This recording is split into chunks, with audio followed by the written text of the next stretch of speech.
ইমাম হোসেন শহীদ হলো কারবালার ময়দান। ইমাম হোসেন শহীদ হলো কারবালার ময়দান। মা ফাতেমার নয়ন মনি হযরত আলীর জান।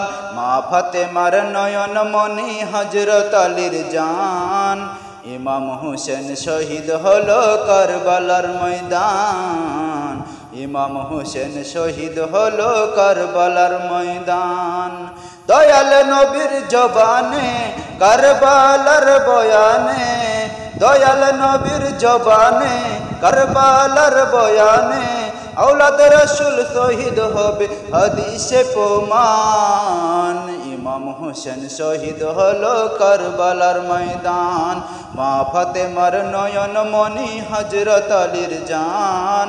ইমাম হোসেন শহীদ হলো কারবালার ময়দান। ইমাম হোসেন শহীদ হলো কারবালার ময়দান। মা ফাতেমার নয়ন